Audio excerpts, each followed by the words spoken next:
시간인데 그 거짓 목자 사건에 대해서 교제하면서 그 거짓 목자 사건이 이 세상의 온갖 풍조를 이용해서 그리고 우리 안에 있는 육신의 정욕을 이용해서 참된 목자이신 그 선한 목자이신 주님을 따라가게 하지 못하도록 한다는 것을 지금 계속 교제하고 있습니다.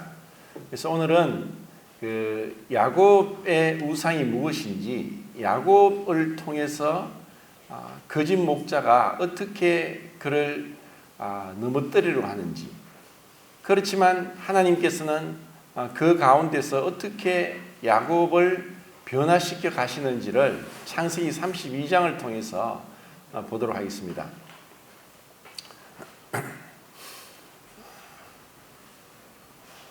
우리가 이 성경을 읽으면서 그냥 그 작은 하나에도 좀 깊이 생각해 보면은 참 이상하고 또 우스꽝스러운 것이 참 많습니다.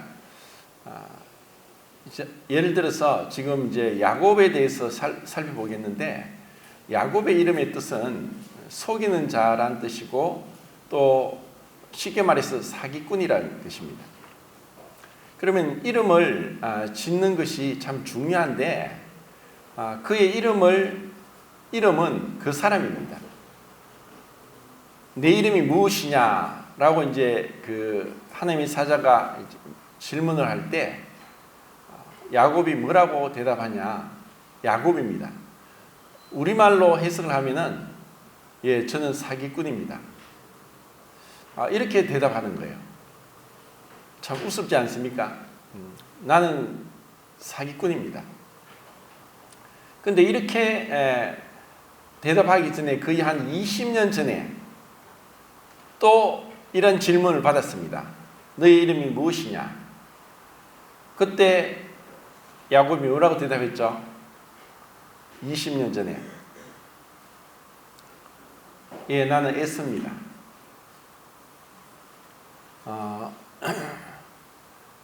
야곱은 쌍둥이 동생입니다. 사실 그런 경우가 있는지 모르겠지만 성경대로 하면은 이 동생이 형을 뒤따라 나오면서 발목을 잡고 나왔습니다. 사실 이미 야곱은 뱃속에서부터 형과 경쟁을 했습니다. 그는 형보다 먼저 나오려고 했지만 그 한 발 늦어서 뒤따라 나왔기 때문에 동생이 됐습니다. 근데 그는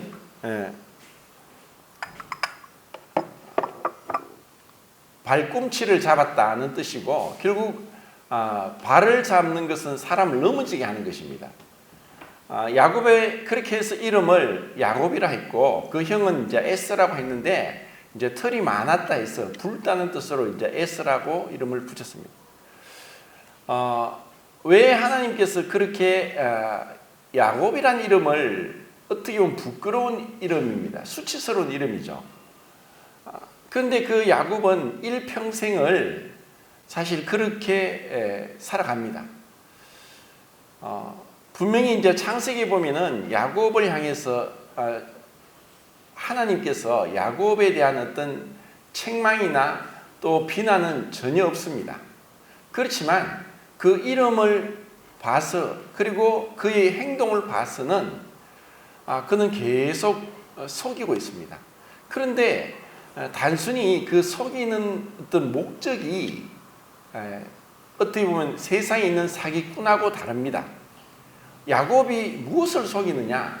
야곱은 처음부터 하나님의 축복을 받기를 원합니다.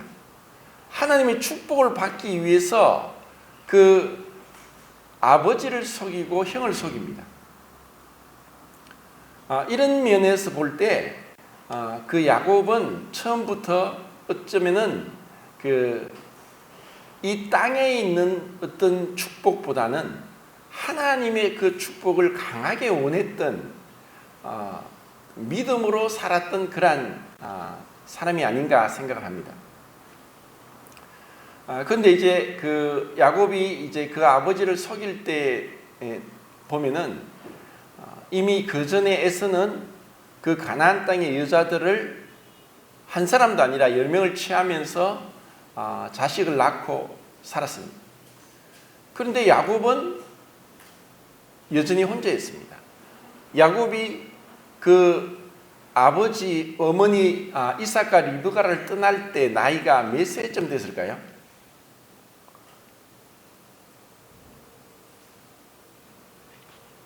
야곱이 그 요셉이 죽었다고 생각했던 그 요셉을 만났을 때가 자신이 130세였고 요셉은 17세에 팔려갔다가 13년 동안 온갖 고난을 통해서 30세에 총리가 되고 7년 흉년이 지나고 이제 또 7년 흉년이 지나는데 2년 흉년이 지났을 때에 그 만나게 됩니다.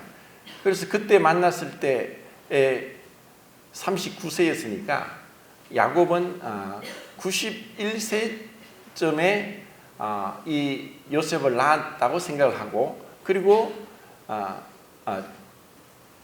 그가 이 아버지 어머니를 떠날 때 71세쯤 되었지 않나 그런 생각을 합니다. 71세까지 그는 결혼하지 않고 있었습니다. 왜 그러느냐? 믿음의 여인이 없었기 때문입니다. 그렇지만 에서는 굉장히 용맹스러운 사냥꾼이고 또 처세술도 능하고 그도 12아들 낳으면서 큰 부족을 일으키고 나라를 일으켰던 훌륭한 사람입니다. 세상적으로 볼 때는.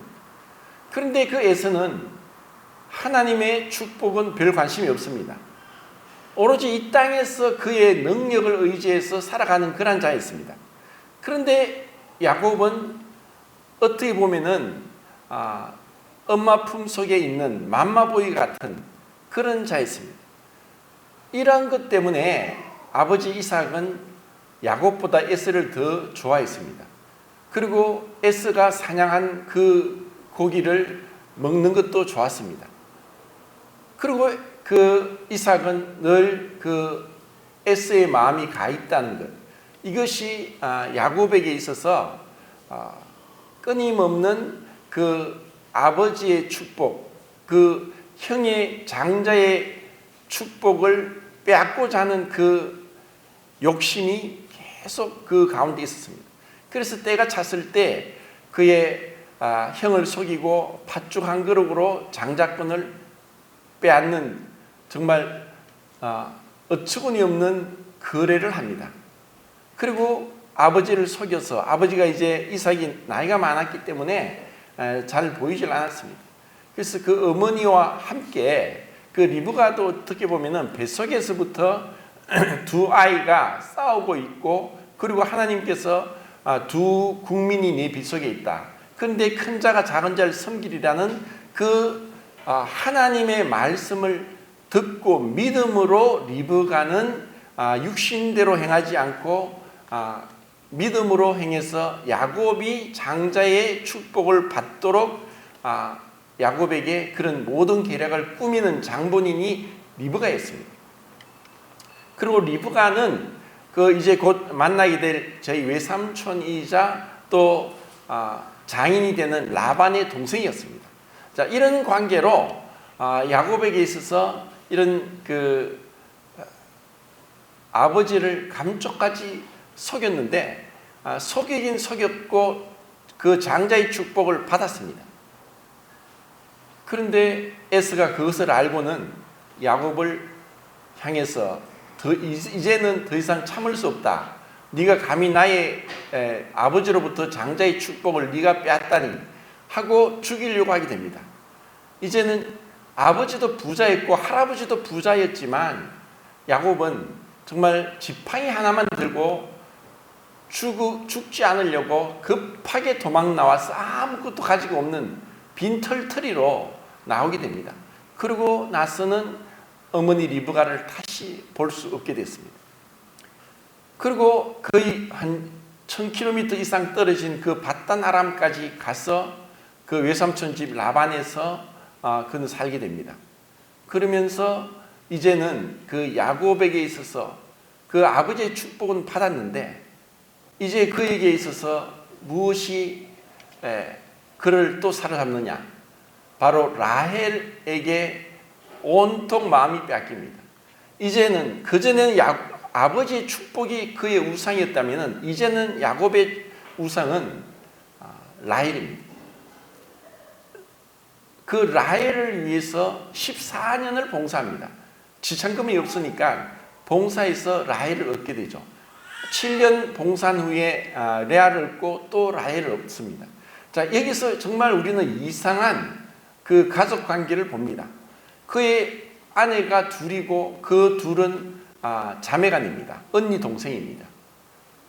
그러면은 인간인지라 우리는 그들 가운데 말할 수 없는 시기와 다툼이 있다는 것을 알게 되고 그리고 그것을 우리는 성경을 통해서 보게 됩니다. 야곱은 이미 자신이 자랄 때부터 아버지의 이삭의 편애를 겪으면서 불평등한 가운데 비록 동생이지만 형만 좋아하는 아버지로 인한 그 마음의 갈등이 있었고 이제 그가 또 바단 아람에서 두 아내를 취했는데 자신이 원하지 않았지만 라헬을 원했지만 그 외삼촌 라반에게 속아서 또 레아도 얻게 되고 그러면서 그들 가운데 알게 모르는 다툼이 있었고 서로 싸우게 됩니다. 어떻게 보면 정말 콩가루 집안 같은 그런 모습입니다. 그리고 그들이 자식을 낳게 되는데 자식을 낳으면서 이는 오로지 두 자매가 언니 동생이 남편의 사랑을 차지하기 위해서 경쟁하듯이 출산을 합니다. 근데 라헬은 아름다웠고 레아는 아름답지 못했습니다. 근데 라헬은 자식이 없었어요. 자, 이런 그 가운데 야곱에게 있어서 끝까지 그에게 포기할 수 없었던 것은 라헬이고 다른 레아를 통해서 그리고 실바나 비라를 통해서 아들들이 태어났지만 그들은 안중에도 없습니다. 그러면 그들 자식들에게 있어서도 어마어마한 갈등 그리고 분노 그리고 시기 질투가 끊임없이 일어나고 있습니다. 정말 이것은 불보듯 뻔한 이 비극적인 한 가족을 봅니다. 우리는 성경에서 믿음의 조상이고 그리고 그는 정말 믿음으로 살았던 그 훌륭한 삶을 대해서 얘기하지만 인간적으로 볼 때는 정말 비극적인 가족사를 우리는 들여다보고 있다는 것입니다. 그러면 이것이 꼭 야곱에게만 이런 가족 간의 이런 정말 이상하고 말도 안 되는 그런 비극적인 일들이 일어나는가? 실제로 우리의 모든 삶이 야곱과 다를 바 없이 똑같다는 것입니다. 우리 중에 어느 누구도 완전한 부모 밑에 자란 그리고 어떤 부족함이 없는 그런 어린 시절을 보낸 사람은 흔치 않습니다. 그런데 또 생각처럼 금숟가락을 입에 물고 난 사람이 또 모든 부분에 잘 되느냐? 또 그렇지 않다는 것입니다. 인생은 어떻게 보면은 불평등 가운데 살아가고 있지만 어느 것 하나 모든 게 갖추어졌다고 해서 그 사람이 온전하게 되는 것도 아니라는 것도 우리는 알 수 있습니다.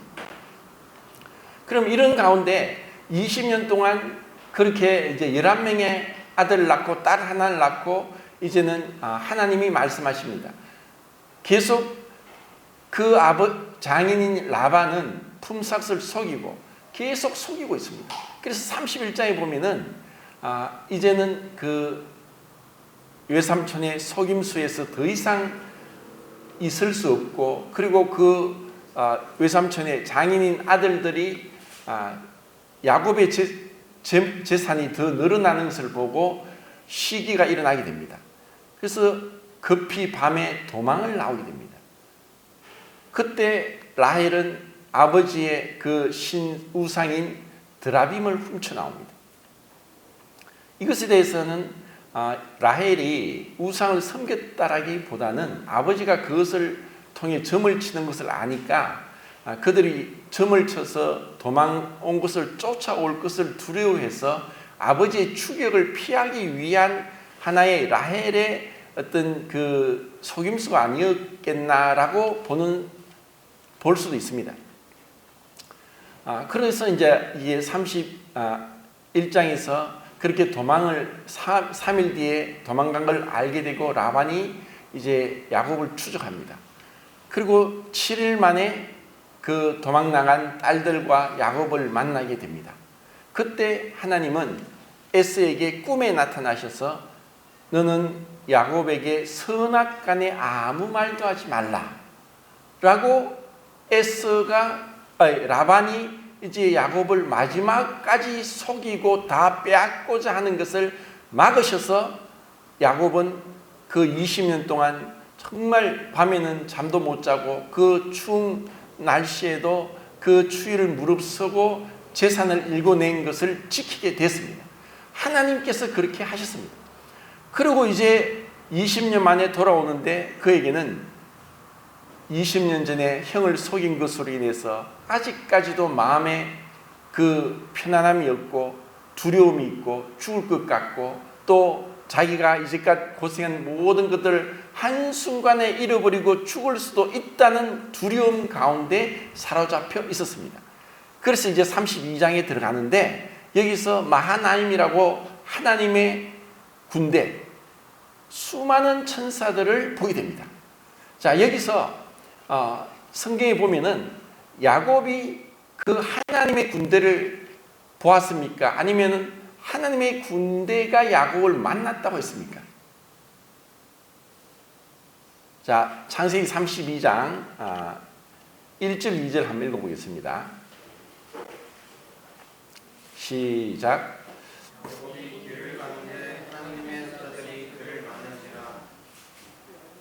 2절.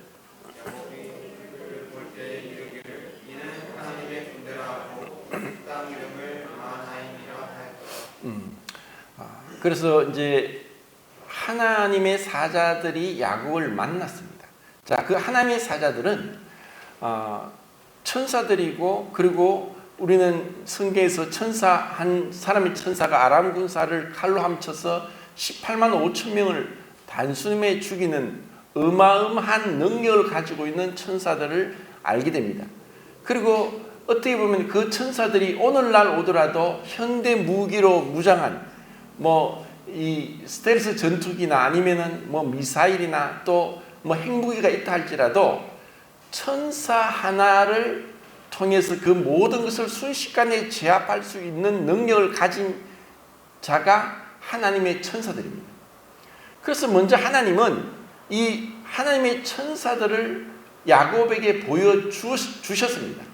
그것은 이미 베델에서 하나님이 만나셨던 그 하나님이 야곱을 다 지켜보고 계셨고 야곱에게 일방적인 약속, 무조건적인 언약을 통해서 야곱을 축복하겠다고 하셨던 그 약속을 계속 이루어가고 있습니다. 누구에게? 사기꾼 야곱에게.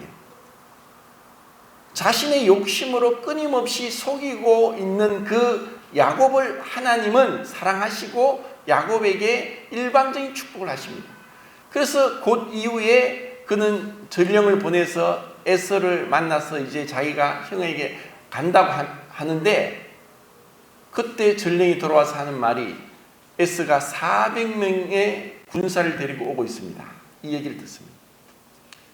그 에서가 400명의 군사를 데려온다고 하기 이전에 하나님께서는 마하나임, 하나님의 군대, 그 400명과 비교도 안 되는 어마어마한 능력을 가진 하나님의 사자들을 야곱에게 보여주시면서 내가 너를 지켜 보호하겠다는 그 약속을 이루시는 그 하나님을 야곱에게 보여주셨습니다.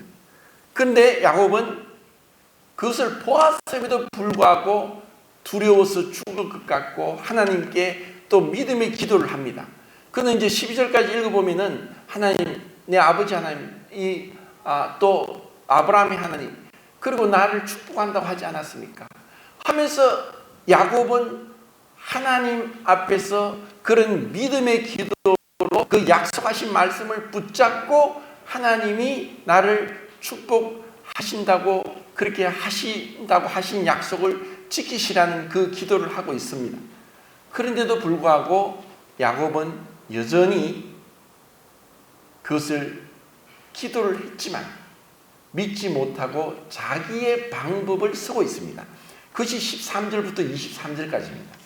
자, 그러면은 3절부터 이제 12절까지 한번 쭉 읽어보겠습니다.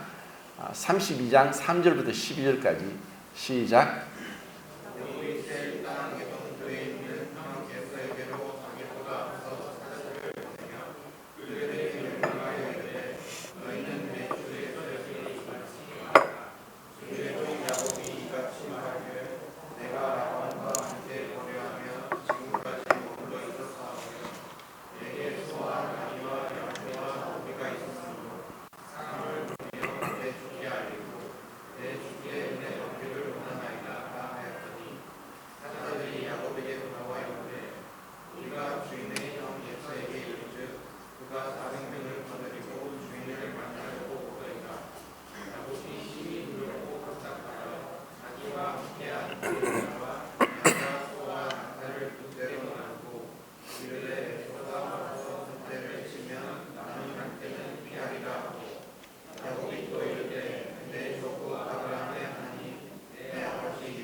예. 지금 야곱을 보면서 야곱이 정말 하나님을 믿고 있는가 하는 의심을 갖게 됩니다. 하나님은 이미 야곱에게 그 약속의 말씀을 하셨고, 그리고 그 바단 아람을 떠나기 전에 31장 2절과 3절에서 이곳을 떠나라. 그리고 내가 너와 함께 하겠다는 약속을 했습니다. 자, 하나님이 내가 너와 함께 하겠다. 그리고 그 전에 베델에서 내가 너에게 허락한 것을 이루기까지 너를 떠나지 않겠다. 그런 약속을 하셨습니다. 그리고 이제 돌아오는 가운데 그 라반의 마음을 완전히 빼앗고자는 속임수 라반을 꼼짝 못하게 하나님이 막으시고 그 재산을 다 지키도록 하셨습니다. 그리고 그 다음에 하나님의 군대 마하나임을 통해서 하나님이 너를 지키고 있다는 것을 보여주셨습니다. 그런데도 야곱은 그 하나님이 지켜주신다는 것을 그는 믿지 못하고 자신의 방법을 쓰고 있습니다. 이것은 정확하게 우리의 모습입니다. 우리가 하나님을 믿는다고 하지만 얼마나 우리의 방법과 우리의 계획, 우리의 장깨를 가지고 그 상황을 모면하려고 그것을 해결하려고 하고 있습니까? 야곱과 똑같습니다. 만약에 그 야곱이 정말 하나님을 믿었다면은 그래, 하나님이 이렇게 많은 400명과 비교가 안 되는 하나님의 군대, 하나님의 천사들을 나에게 보여주셨는데 그들이 나를 지켜주신다. 그리고 하나님이 분명히 약속하시고 말씀을 하셨다. 내가 너와 함께 하겠다. 내 자손이 하늘의 별과 같이 바다의 모래 같이 많게 하겠다. 그리고 너를 떠나지 않겠다. 너와 함께 하겠다. 너를 축복하겠다. 이렇게까지 반복해서 말씀하셨고 직접 그것을 환상을 온지 직접 천사가 그 앞에 나타났는지 모르지만 처음에 28장에서 베델에서는 그냥 꿈에서 나타났지만 32장에서는 직접 그 하나님의 천사를 그 앞에 보여주셨습니다. 왜냐하면 꿈을 꾼 게 아니니까. 왜냐하면 야곱이 얼마나 두려워하고 있다는 것을 하나님이 알고 계십니다. 그런데도 불구하고 야곱은 그것을 믿지 못하고 있습니다.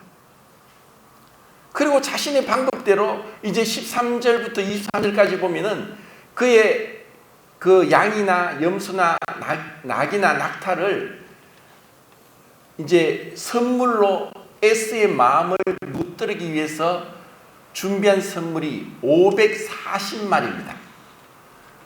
사실 540마리의 그 가축을 선물로서 주면서 에스를 마음에 물들이고 자기를 죽이지 못하게 하고자 하는 그런 장계를 가지고 있고, 그리고 자신의 방법대로 철저하게 계속해서 그것을 버리지 못하고 있습니다. 그리고는 그렇게 애지중지했던 처자식 라헬과 요셉마저도 앞에 먼저 보내고 자기는 가지 않고 야복강에 머무르게 됩니다. 자, 우리는 그 야곱이 얼마나 육신적이냐, 자기 생각대로 하고 있느냐. 야곱은 우리의 모습입니다. 우리가 주님을 믿는다고 하면서 실제로 어떤 일들이 일어날 때 우리의 욕심대로, 우리의 생각대로 다 행하고 있습니다. 그것을 부인할 수 없을 것입니다. 그런데 또 하나의 놀라운 일이 납니다. 자, 여기서 또 제가 한번 질문하겠습니다. 야곱이 어떤 사람을 만나서 실험했습니까? 야복강가에서 실험을 했죠. 밤새도록. 그 실험이 어떤 실험인지 모르지만 어떤 사람이 누구죠? 그곳 이름을 뭐라고 했습니까? 자, 처음에는 베델, 하나님의 집이다 그랬고, 꿈에서 사닥다리가 하늘 오르락 내리락을 하는 천사를 보았습니다. 그래서 하나님의 집이다고 했습니다. 근데 두 번째는 마하나임, 하나님의 천사들을, 군대를 봤습니다. 이제 세 번째는 야복강에서 어떤 사람과 만나고 이름을 버니엘, 하나님을 만났다. 하나님의 얼굴이라는 이름을 지으면서 그 하나님의 계시가 점점 더 분명하게, 명확하게, 직접적으로 가까이 와 닿고, 그리고 그것이 단순히 환상이나 꿈이 아니라 실제로 어떤 사람을 만났는데 그 사람이 하나님을 만났다는 것이고, 그것이 바로 우리는 성경대로 성육신 이전의 그리스도라고 생각할 수 있습니다. 그런데 그 어떤 사람, 그 주님이 야곱을 만날 때는 혼자 만났습니다. 모두가 떠났습니다.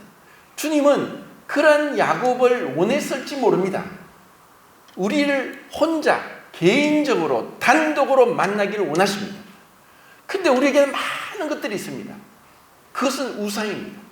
주님은 그것을 깨뜨리기를 원해요. 그 모든 것, 우상은 뭐냐? 하나님보다 먼저 우리 마음에 있는 게 우상입니다. 자, 우상을 십계명을 통해서 제가 말씀을 드리겠습니다. 십계명 중에 첫 번째도 너는 나 외에 다른 신을 이두지 말지니라 라고 했습니다. 너는 나 외에 다른 신, 우상을 두지 말라는 게 첫 번째 계명입니다. 그런데 열 번째 계명이 뭡니까? 탐심이죠.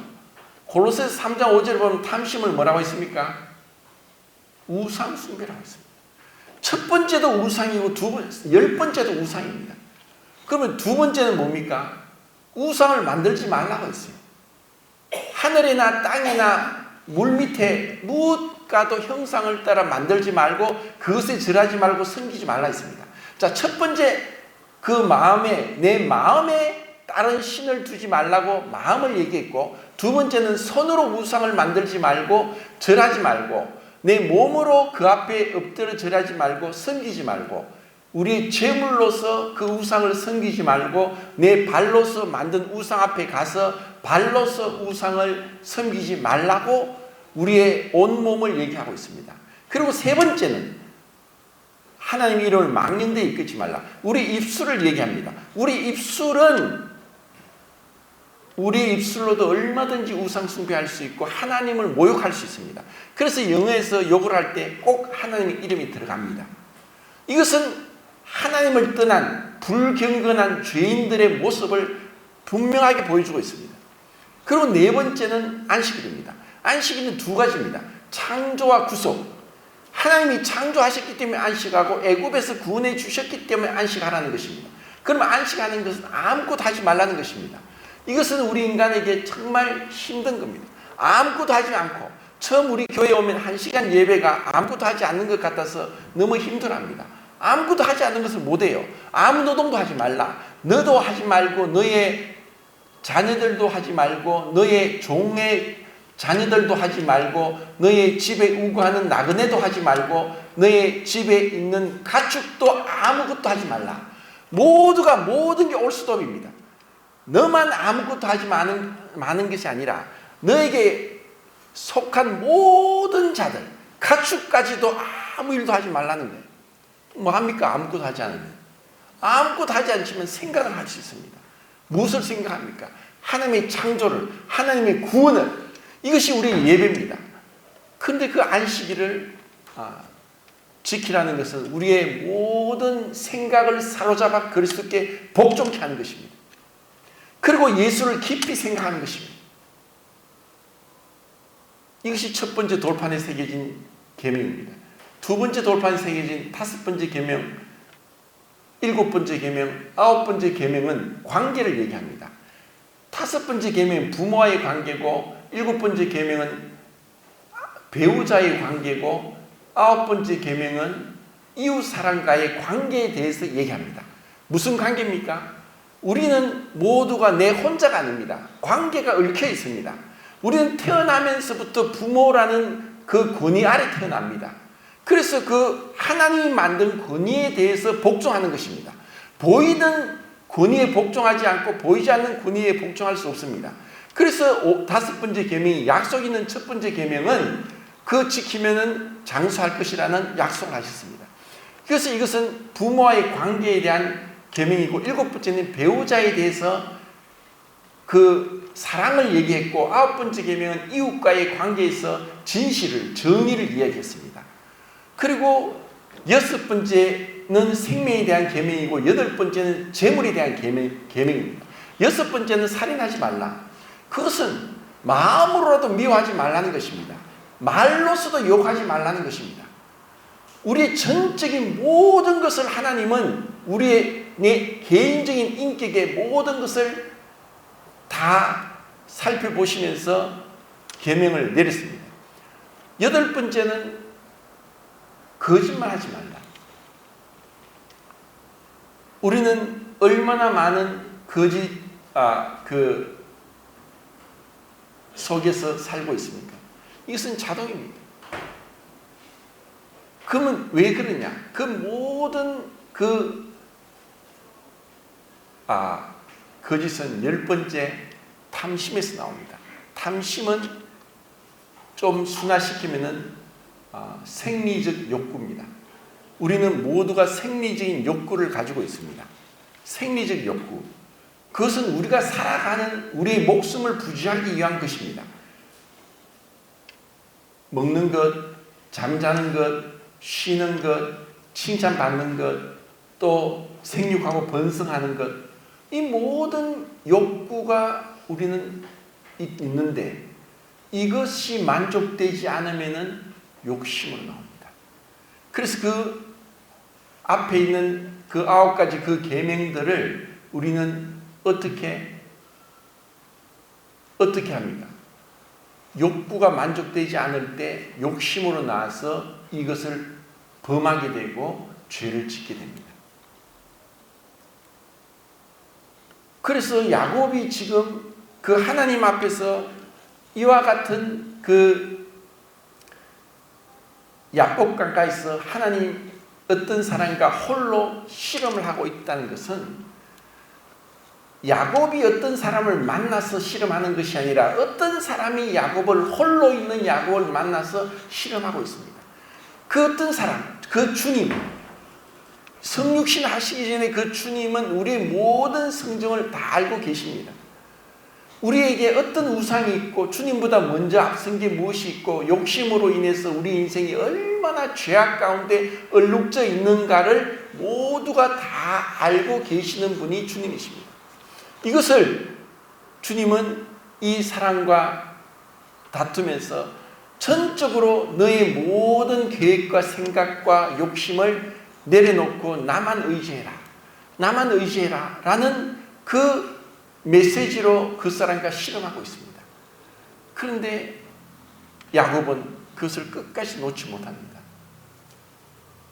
그래서 어떤 사람이 야곱의 환도뼈를 칩니다. 그는 이제 환도뼈를 쳤다는 것은 이제는 그는 도망갈 수도 없습니다. 그는 아직까지 에서가 무섭습니다. 죽을 것 같습니다. 너무나 숨 막혀서 죽을 것 같습니다. 에서가 어떤지 압니다. 그 형은 사나이다운 사나이고 용맹스럽게 짐승들을 잡아서 사냥을 해서 그 사냥꾼입니다. 그런데 자기 목숨은 그냥 순식간에 이렇게 유약한 이제 나이가 든 이 야곱을 그 형은 너무나 쉽게 제압할 수 있습니다. 이제는 도망도 갈 수 없습니다. 그런 꼼짝 못하는 가운데 하나님은 야곱을 몰아가셨습니다. 그때서야 야곱이 어떤 사람에게 나를 축복하십시오. 그러지 않으면 놓지 않겠습니다. 그때 어떤 사람이 말씀이 네 이름이 무엇이냐? 네 이름이 무엇이냐? 넌 누구냐? 예, 저는 사기꾼입니다. 저는 거짓된 자입니다. 저는 제 욕심으로 인해서 제가 원하는 욕구를 만족시키기 위해서 수단 방법을 가리지 않는 자입니다. 어떻게 보면 성실, 근면, 검소하게 재산을 일구었습니다. 그런데 그에게는 분명히 하나님의 축복을 바라는 것이 있었지만 그것은 자신의 방법이고 자신의 계획이었고 자신의 욕심이었어요. 주님은 그것을 다 무너뜨리기 원하는 거예요. 왜? 그것이 우상이니까. 그것이 무너지지 않고서는 진정으로 주님을 믿을 수 없고 섬길 수 없어요.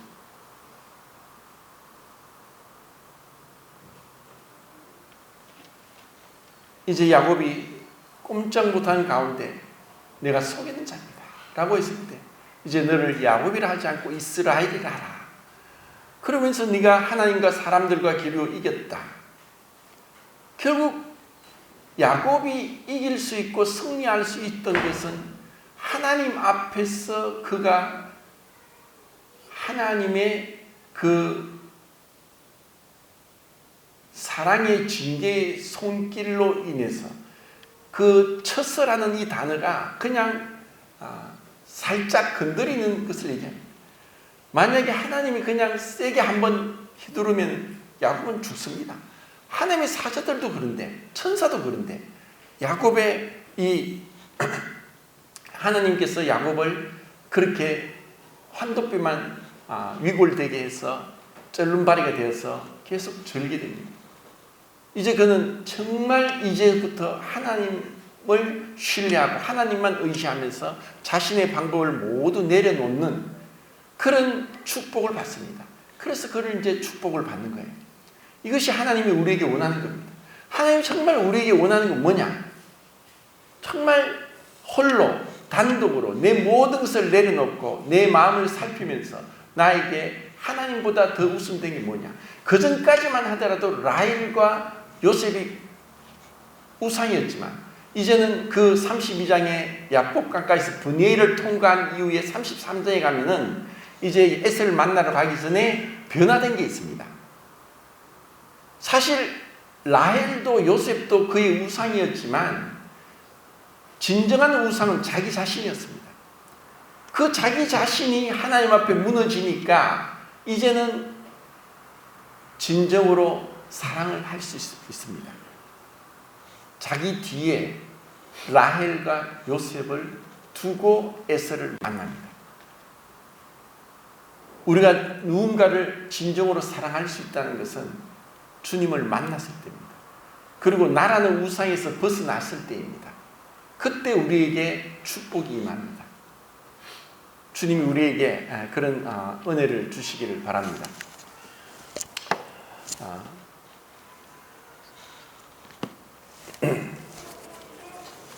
아직 2분이 남았네요.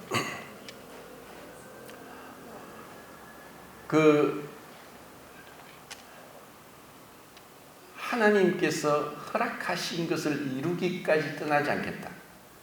야곱이란 한 사람의 생애를 통해서 끈질긴 어떤 욕망 가운데 사로잡혀서 비록 그것이 하나님을 향한 것임에도 불구하고 하나님께서 야곱을 통해서 교훈하시고 하나님께서 변화시키고자 했던 것은 그 진정으로 하나님을 믿고 신뢰하고 그분께 의탁하는 것을 가르치기 위한 것입니다. 이것을 주님은 우리 모두에게 각자에게 가르쳐 주시기를 원하고 그렇게 변화되기를 원하는 것입니다. 우리는 진정으로 야복강, 야하크라는 그런 싸우다는 동사에서 나왔다고 하는데 우리는 정말 그 싸움이 필요합니다. 영적인 전쟁. 그 영적인 전쟁은 눈에 보이지 않는 막이고 그리고 이 세상의 풍조고 내 육신의 정욕입니다. 이것과의 전쟁에서 우리는 어떻게 주님의 약속의 말씀을 붙잡고 내 방법과 내 계획과 뜻을 의지하지 않고 주님의 방법으로 주님이 하십시오. 주님이 하실 때까지 저는 기다리겠습니다.